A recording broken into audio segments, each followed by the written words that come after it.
Well, camp spot selected.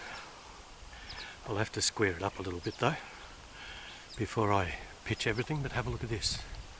This is at the poor man's quarters at the end of the gorge, but it'll do because there's a lot of people up the other end, as you probably saw, and it's also this gravelly, but a lot worse, as you have no doubt seen.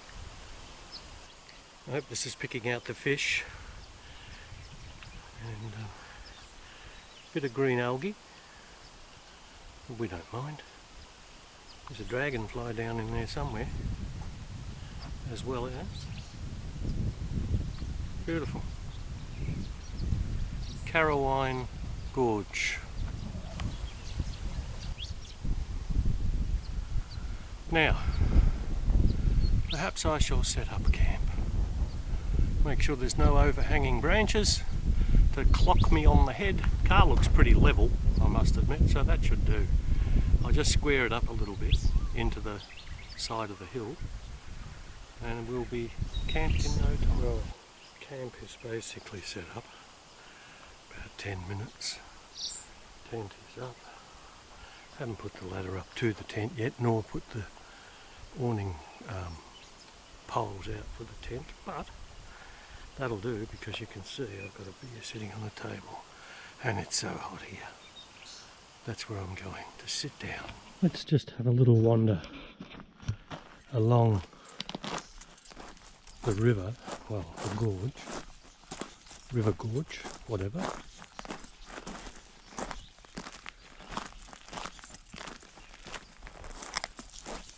Oh, it's very hot. It's now 20 minutes to 1 and it's Thursday.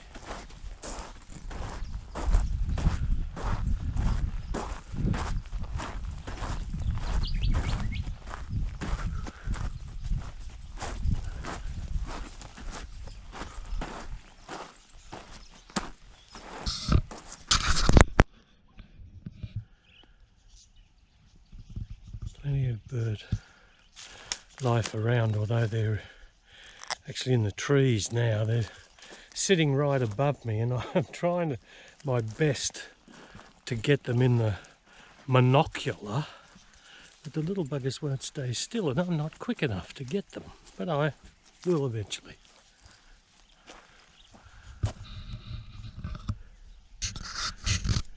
I didn't see this old guy here. Oh.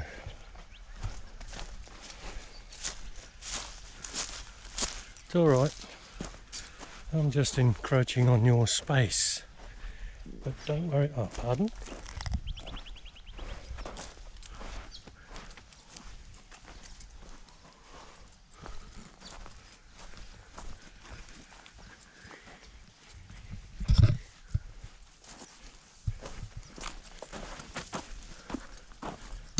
We'll do a little pan to see if we can capture the gorge in all its glory. There's a heron or something over there. A couple of pelicans over on the island out there.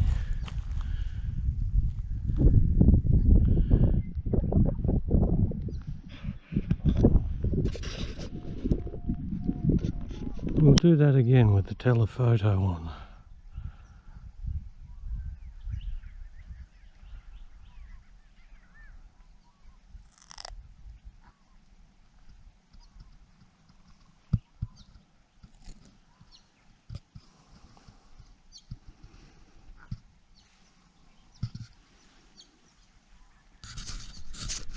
Beware, arty-farty shot.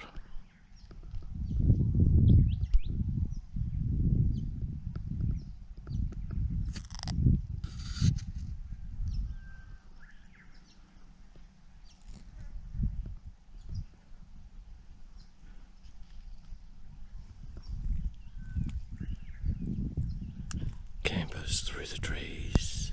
These fish are now actually landlocked in this little tributary, if you can call it that, over there, because unless they're like salmon and they can get up that little incline that we're going to go through here and have a look at, because there is no tidal flow here, and if they don't look out they'll be stuck here for the duration, and then they'll have to eat each other.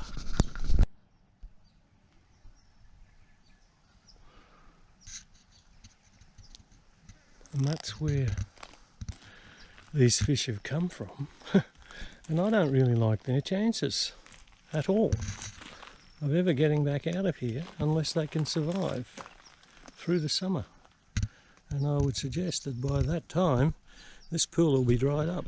Now I shall just go back from whence I came, but I won't disturb my friend up there. Well, hopefully I won't. Just depends on whether I can get access to the track again.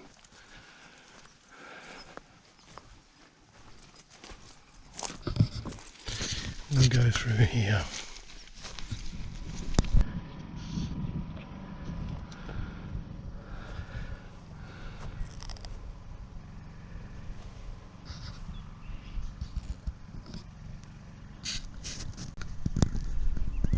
We'll just do another pan to the sound of a generator.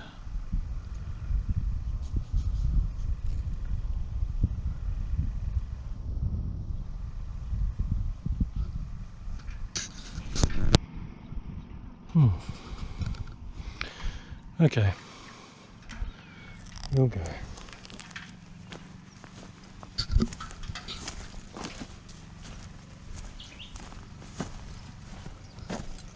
How you going, buddy?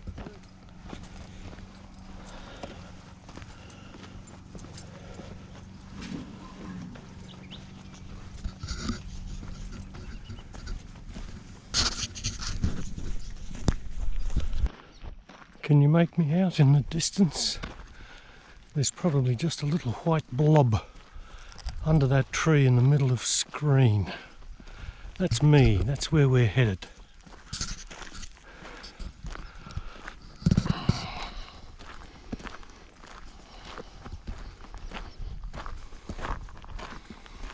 Been set up for years by the look of it.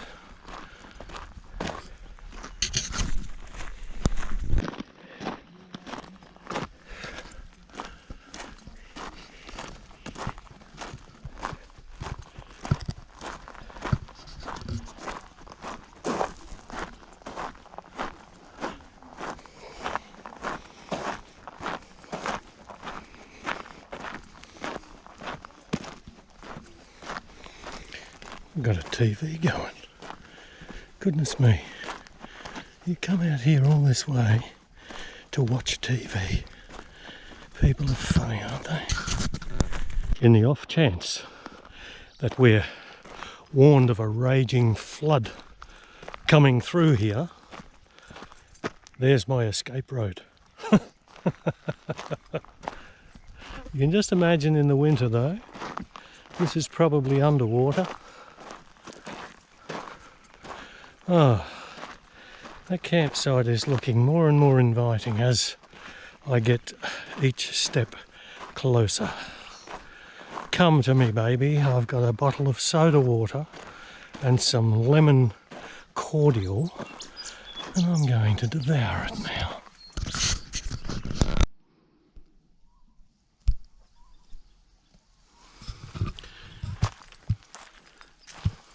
This old boy was just above my campsite there a minute ago. I thought I was going to have a guest for dinner. But no, you're having your own, aren't you?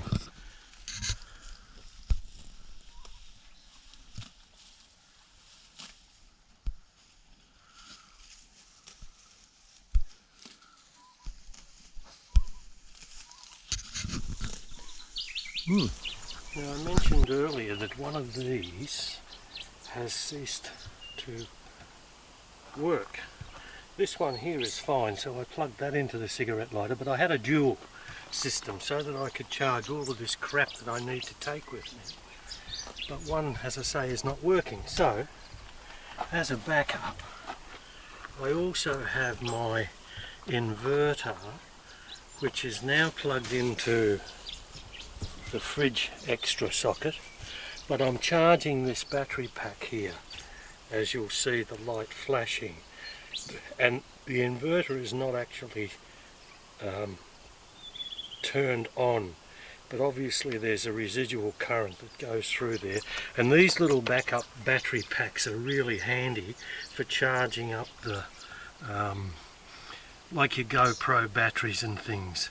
I have 2 of them.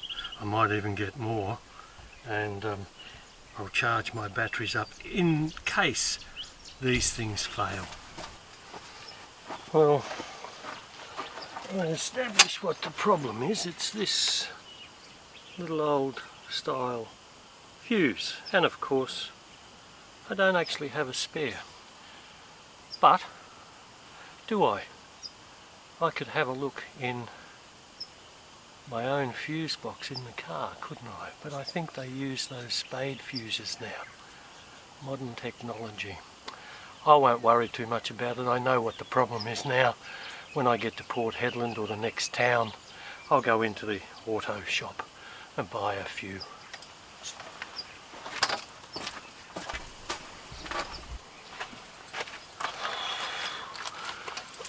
Well, as you can see, I've actually put up another shelter because the sun is going round. Even though that's the west over that end, that's east, it's swinging round a bit. My tent, my entrance to my tent, is in full sun, so I probably won't be going to bed until way after the sun goes down. There's not a puff of breeze. The temperature must be in the 30s, so, but am I complaining? No, I'm not. I'm sitting here having a nice soda water and cordial. And thank God I've got a fridge.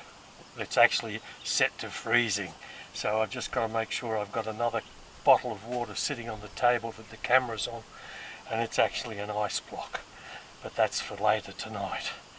I like my cold water. Anyway, I thought I'd just show you that I've actually set this up. There is another attachment that I have, but I haven't got room to put it up, which would give me even more shelter and shade, but I don't think it's necessary at this stage. I think this is more than adequate for me. Okay. Okay, what am I having tonight?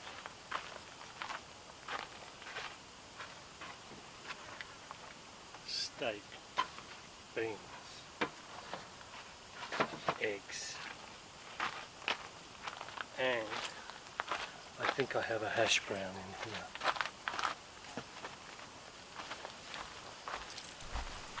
Right, I can't be bothered cooking in the dark, so I'm going to get this cranked up.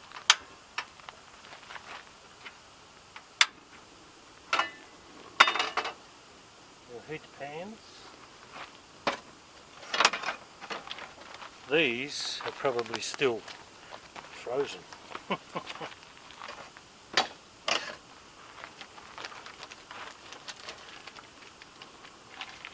So, we shall do them in the non-stick fry pan,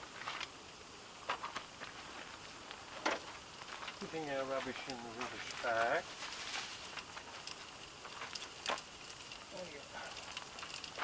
Now we won't burn you yet, we'll bring you back down.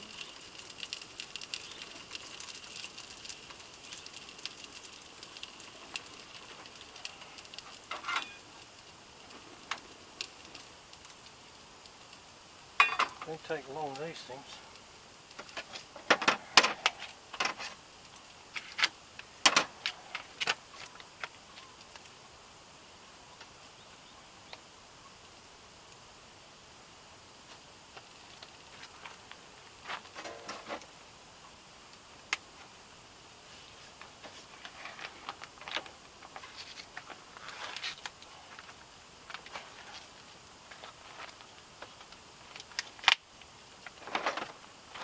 Let's turn that off. Cannot control these burners.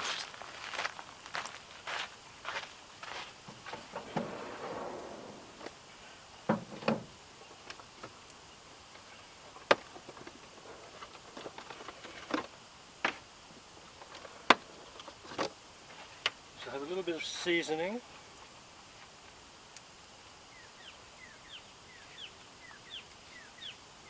If I can find the end of it. Where is it? There you go.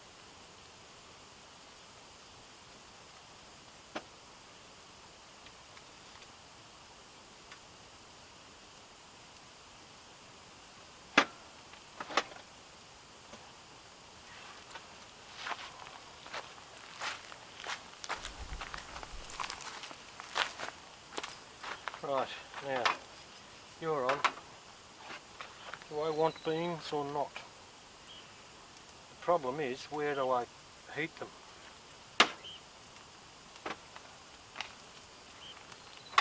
You're going to go way too quick.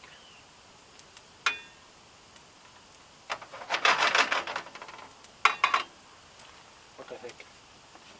Steak will have to rest anyway.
Cowboy cook Kent Rollins would probably be having a heart attack right now if he was watching this.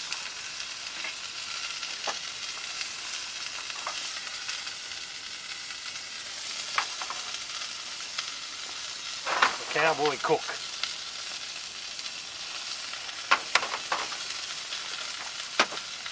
We are going to have beans.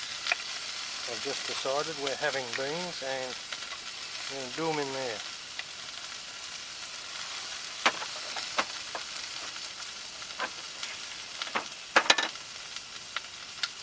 Baby beans.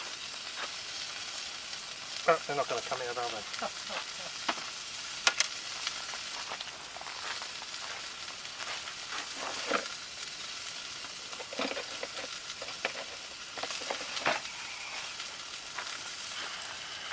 Excuse me, I'm walking in front of the camera.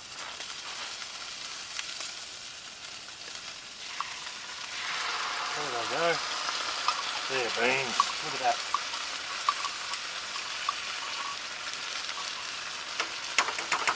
Good old Mr. Hines.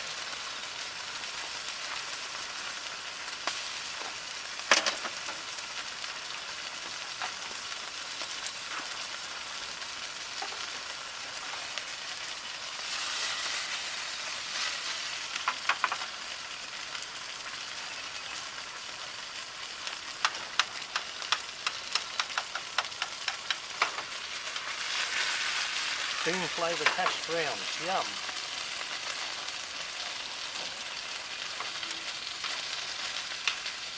Oh yeah, that works for me.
I nearly forgot Billy's shadow.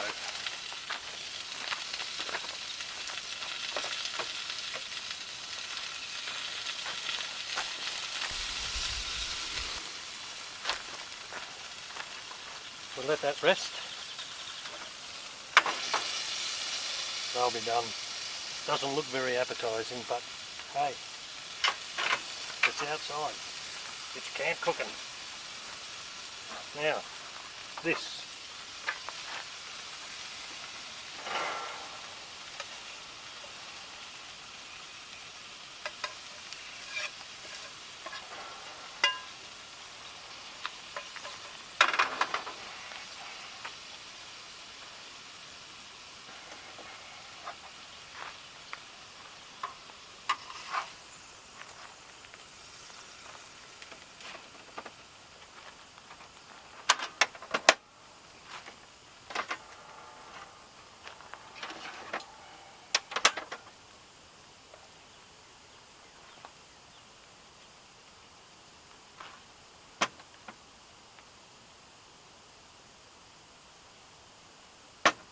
Cheers.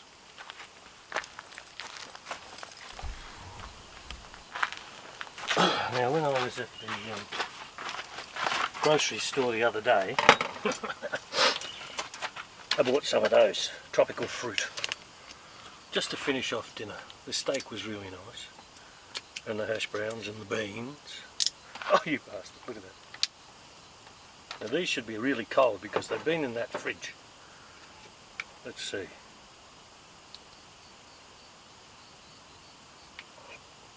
Oh yeah.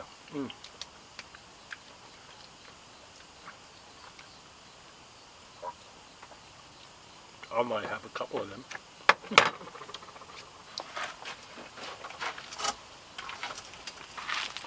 I hope I don't spill the juice all over me again. Nice. I even got some snack packs of vanilla custard. Looks like baby food. But oh, tastes pretty good. Just to go with my fruit salad.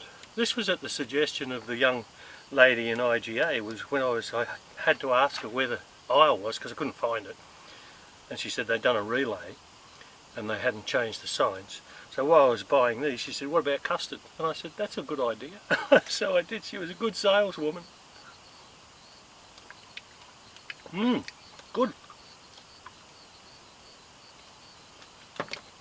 Try that. Foster Clark's. Pretty good. Okay, now I'll finish this now. I've got to go do the dishes. I've been having issues with where to hang that LED light, and I think I've solved it for this particular campsite. I'm going to put some water in here and boil it up because that's going to be my dishwater, because it's waste not, want not. A little bit in there.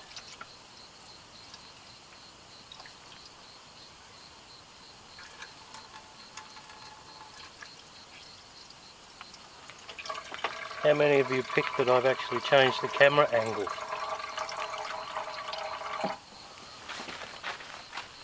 Anybody? No. Right, I'm going to crank this up again.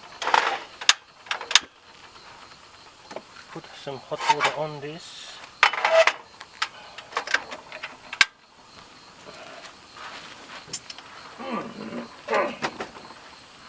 This is the worst part. Cleaning. I'll put a little bit of a dishwasher in there, a little bit in there.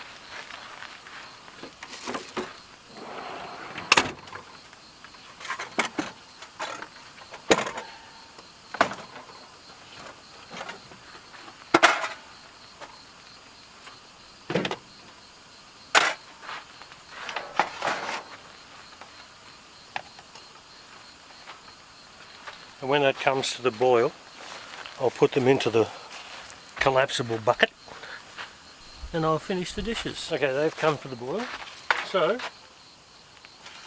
we'll pour that in there like a kettle, and Actually give that a bit of a scrape around on the bottom.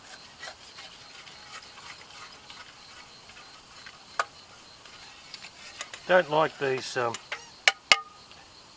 camping pans. I'd rather have cast iron cookware, I think, but it's so heavy. Or non-stick.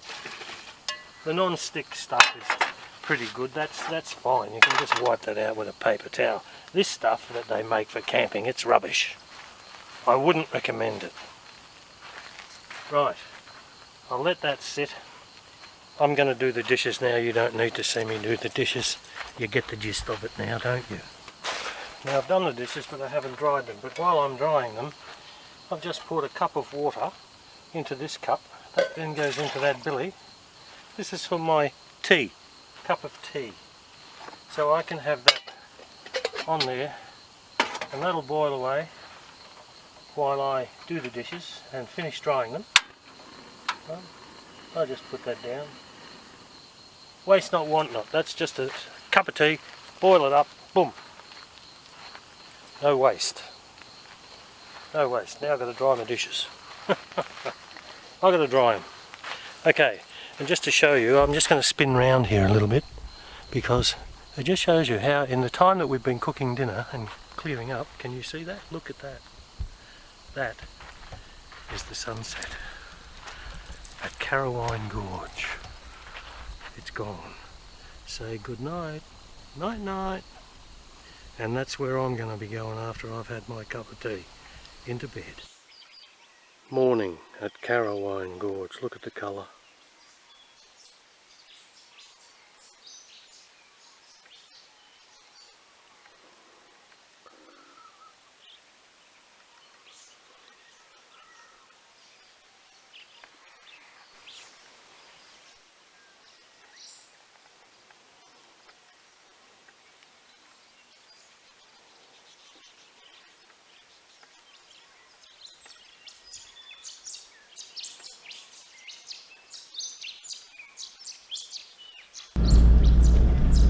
It's 10 to 9 and it's Friday. I think it's the 20th, and we're just heading out of the Carawine Gorge campsite, heading towards Marble Bar, and from then I probably need to go to Port Hedland. I have a couple of issues with charging of equipment, as one of my US or hub things, electrical hub things, blew a fuse, and I'm actually thinking that I might want to replace it completely, because it's pretty old, and the closest town is actually Port Hedland, and to get to Port Hedland, when I get to the end of the Marble Bar Road, I have to go back 40 kilometres to get to Port Hedland. Otherwise the next stop is Broome,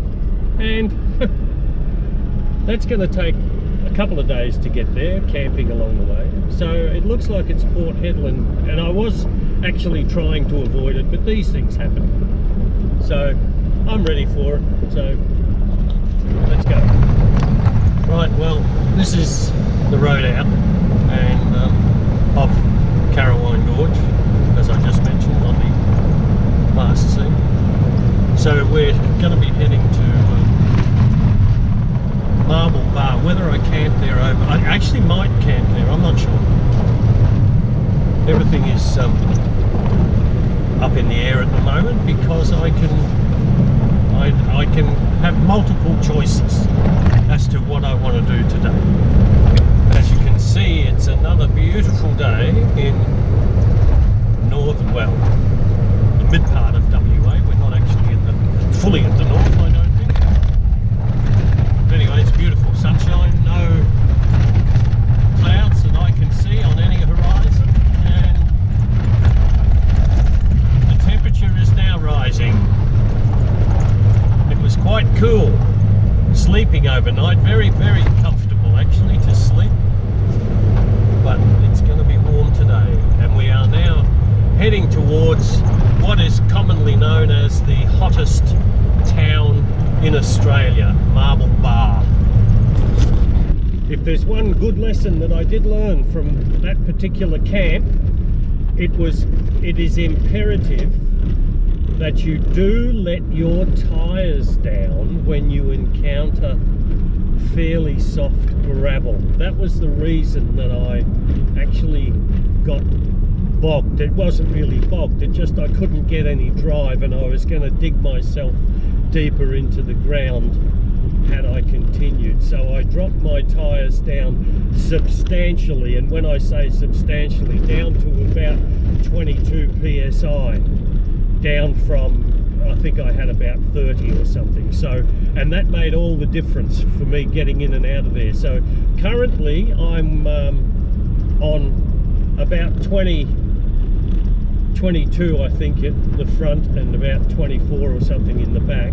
And when I get to the end of the gravel road that I'm travelling on now, I'll get the air compressor out and we'll pump them up to highway pressures. This is where I'm going to pump up the tyres now. I'm 300 metres from the main road, so we'll do that now. Okay, well first I've got to get the compressor, which we have. XTM Super Duper compressor. This one. Now, hose there. We want to attach to the spare battery.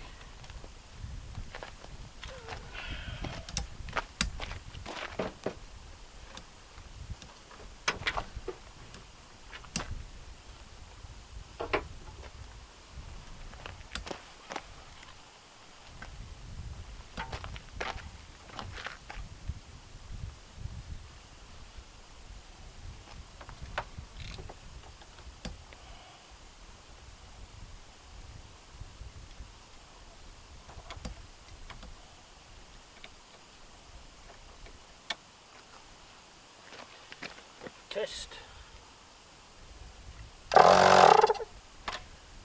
Works for me. Yeah.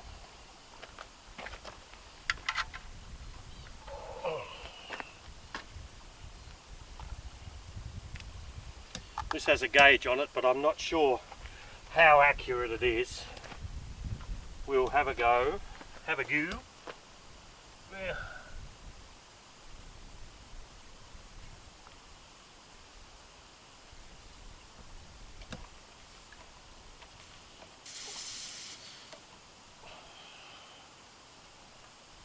It's not registering anything.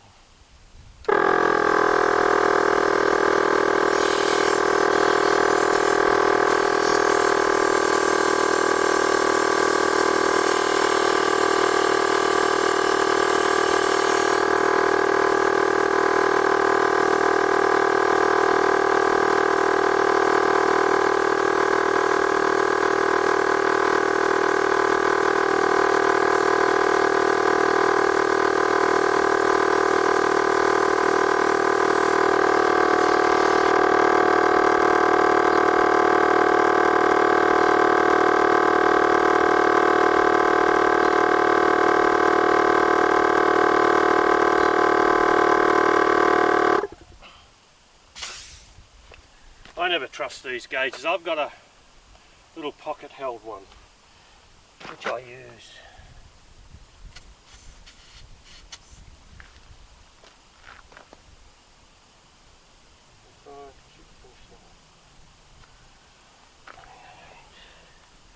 That'll do on that one.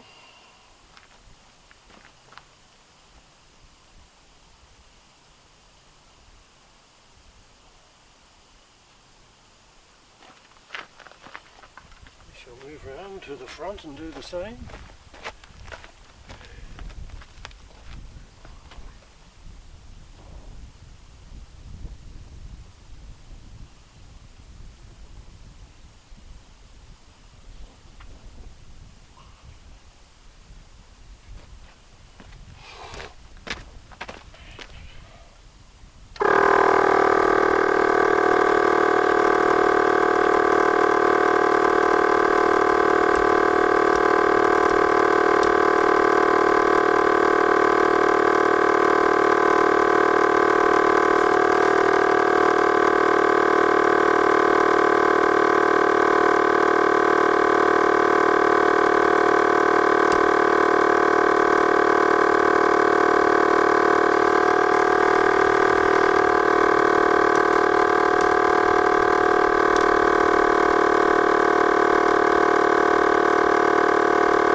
Right, well I'll go around and continue with these others. As you know, no need to bore you with all that. Right, well I've pumped them up and I've 32 in the front, 38 in the back. Just I'll see how it goes because it's a hot day. Travelling on the hot road, these tyres will heat up. Gee, that hose is hot. They'll heat up, so probably another couple of PSI. But that's what you have to do, apparently. Well, I know you have to do it. I was just lazy, thinking I'd get away with it, and I almost did. But there's a lesson. It's a lesson too late for the learning. Interestingly enough, I've already been through one of those in the 14 kilometres it's taken me to come from Carawine Gorge. It's that hot out there. Woo! Let's go. I've also taken it out of four-wheel drive because we're now on the bitumen. Let's go. Marble Bar, here we come, and it's hot. Now my next plan is to see if I've got enough fuel to get to Marble Bar now. According to my Navman GPS, it's 159 kilometres straight along this bitumen highway, and I've already used 430 kilometres worth of fuel since my last stop, which was at Newman. So I have got about a little bit more than a quarter of a tank of fuel. If I restrict my revolutions to about 2250, which I am doing right now, and that's comfortable, use minimal air conditioning, well, I don't know if that makes much difference anyway, I might be able to eke out the trip to Marble Bar without actually having to use any of my tanks, my reserve fuel in the tanks in the back. I'm really trying to hold them out until I get to the Tanami track so that I can utilise them then. So it'll be interesting. Once again, we'll have a race between the kilometre gauge and the fuel gauge to see who's going to win. If the red light comes on before I get there, the fuel gauge wins. If it doesn't come on before I get there, the kilometre reading wins. Simple. Here's more of these flat mesa type hills, which always tend to remind me that this was probably once an inland sea or a sea, and that they were the islands that popped up above the surface of the water. Maybe some ancient sea was swirling around here and built sand and sediments up to form these islands when we were once called Gondwanaland or Gondwana land, when the earth was just one great big huge land mass surrounded by seas until we all broke away. All you geologists out there, help me out. Am I right or am I wrong? Well, we're 111 from Marble Bar, and I think the gauge race is pretty even. I think we may make it without having to top up the tank. That'd be really good. This old beast is exhibiting some really good fuel economy right now, and I put it down to the fact that I changed the rooftop tent to that streamlined version, and it certainly makes a difference, I'm sure. But added to that, I also began to use an injector cleaner additive to my fuel, and I really do think that there was an immediate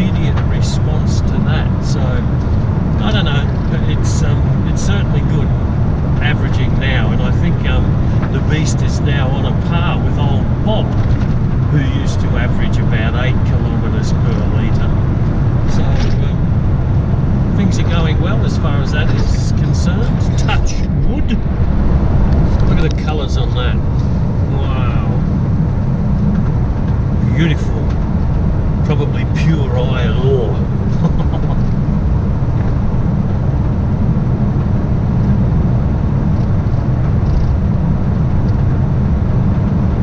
Well, we're 71 outside of Marble Bar at the moment, cruising along at 2,000 revs, about 90 kilometres per hour.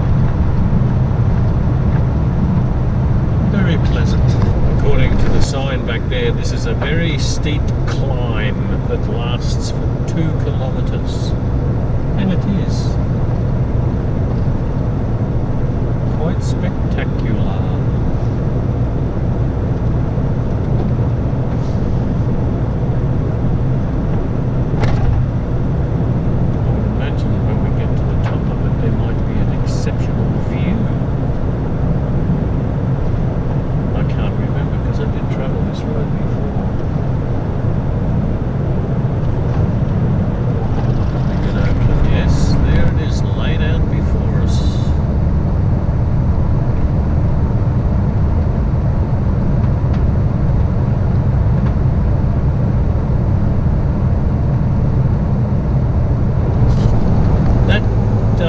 Left is the road that I would have come up had I not gone out through Skull Springs Road.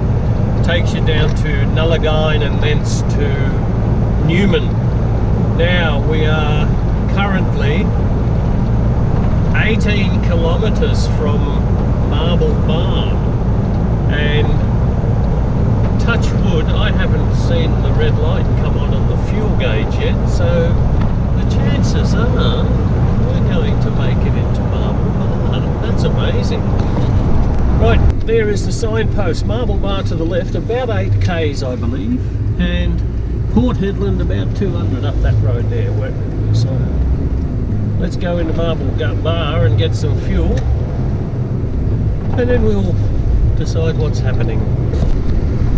Well, this is Marble Bar, and I'm actually heading hopefully towards the general store, because just in the off chance that I can find a little piece for this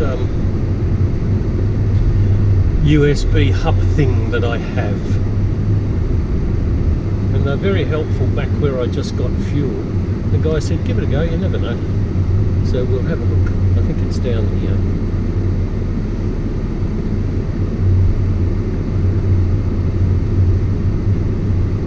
And it doesn't really matter if I don't find anything. I shall get it at Port Hedland anyway. The bar, generally. Hotel opposite the front. Fishing camping. Oh, I've been in here before. I was in here. Okay. If you look closely, as I drive out of here, you'll see that little red sign thing there. That is the current temperature, 36.8. degrees here in downtown Marble Bar. I'm just going to go over here, and you can fill up with water there. They have a water dispenser, public toilets and a dump point. Well, that's very good. No camping or overnight caravans. Well, I'm not going to. I'm just going to stop here.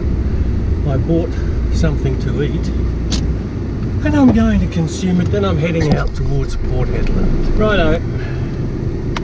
Let's on the way to Port Hedland now, leaving Marble Bar.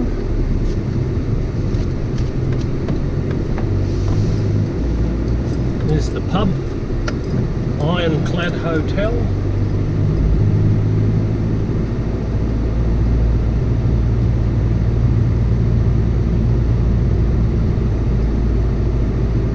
Right, they're a very friendly bunch in this town, I must admit, the shopkeepers.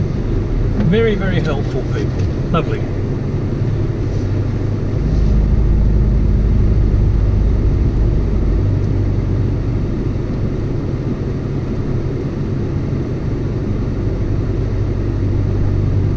Now we've got about 194 or something now to Port Hedland, according to my GPS.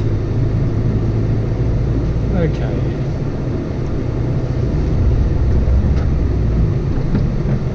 One thing I must admit, I'm growing to like the beast. I didn't fill up from Newman until I got to this place just here on the right, and I filled the tank up, bearing in mind that I have also been doing quite a bit of four-wheel driving, and I managed to squeeze out 598 kilometres, and it took 60 something litres of fuel, which meant that I still had about 8 litres in the tank, which equated to 9.73 kilometres per litre. I think that is really fantastic. Well done, beast. Over there, as we're leaving it, is the Marble Bar racetrack. Every town, strangely enough, has its own little racetrack, and there is the Marble Bar Racing Club, and there were a few people over there I noticed on the way in. So there you go, the Marble Bar races.